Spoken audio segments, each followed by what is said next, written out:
Surat Paulus kepada jemaat di Roma, pasal 9 ayat 22 dan seterusnya. Kita lihat ada waktu kesabaran Tuhan untuk menyatakan kemuliaan Tuhan nanti pada waktunya, dan ada juga kesabaran Tuhan untuk menyatakan kebesaran kuasanya dengan ada kebinasaan pada orang-orang yang tidak mengikuti Yesus. Ketika kita pelajari hari demi hari pelajaran firman Tuhan ini yang Paulus kemukakan kepada jemaat yang ada di Roma, ingat dari pertama kalau kita menjatakan Injil itu sebagai kekuatan kuasa Allah dan kita pegang itu, kita imani dalam proses kita sehari-hari ada masalah, ada Tuhan izinkan pencobaan, maka dengan Injil yang kita imani itu akan membuat kita kokoh, kita akan tetap selamat dan kita tetap berharap kepada Tuhan, dan nantinya akan ada suatu hari kemuliaan buat kita. Dan itulah Tuhan pun sabar untuk bisa menyatakan kemuliaan itu nanti. Nah, kalau Allah kita sabar, kita sebagai anak Allah juga harus sabar. Ya saudara ya. Kadang-kala memang tidak mau sabar ya dalam beberapa hal. Kita berbeda satu dengan yang lain. Mungkin dalam hal A, contohnya dalam hal keuangan, ada orang yang sabar menunggu Tuhan memberkati, yang penting bekerja dengan jujur dan baik. Tetapi ada orang lain yang tidak sabar sehingga jatuh dalam dosa. Sebaliknya, yang sadar dan sabar dengan keuangan justru tidak sabar dengan hal yang lain lagi, yaitu apa? Bisa juga dengan tidak sabar, kok ini suami gak berubah-berubah, istri gak berubah-berubah, ya udah kalau gitu kita cerai.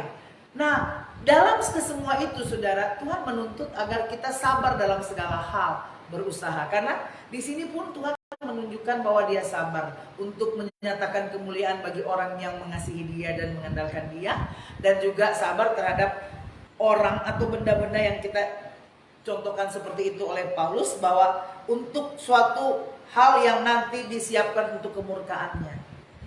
Ya.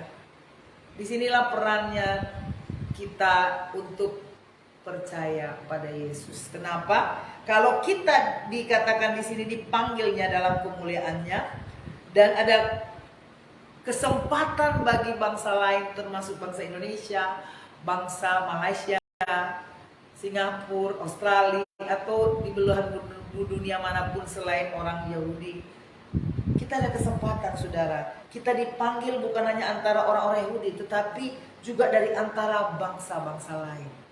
Untuk apa? Untuk percaya pada Yesus. Jadi Tuhan memilih semua orang, tetapi berespon itu tergantung kita. Nah, hati-hati kalau ternyata kesabaran itu kita salah gunakan dan kita akhirnya masuk pada kelompok yang akan dimurkai Tuhan. Harusnya kita masuk pada kelompok yang akan dimuliakan Tuhan. Cuma dua loh saudara, akan dimurkai atau akan dimuliakan. Kita pilih yang mana? Dimuliakan. Nah, oleh sebab itu persiapkan diri kita untuk menjadi yang mulia. Ingat kemarin saya bahas tentang tukang periuk, yang dia punya hak atau punya ya mutlak membentuk kita. Kita mau jadi periuk yang mulia atau yang biasa-biasa, tergantung kita juga mau dibentuk dengan baik.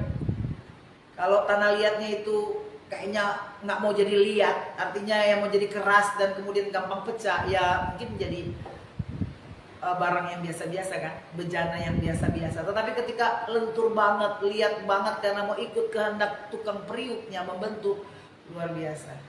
Nah, saya rindu saya dan saudara, kita belum sempurna saudara, tapi kalau kita rindu mau dibentuk, makanya selalu saya mau ingatkan, minta, cari, ketuk iya. Tuhan, berseru pada Tuhan, meminta sesuai dengan kerinduan kita. Tetapi akhir dari doa kita harusnya, jadilah kehendak-Mu dalam hidup saya. Bukan kehendak saya yang saya ngotot terjadi, tetapi kehendak Tuhan. Karena kalau kehendak Tuhan itu pasti indah saudara.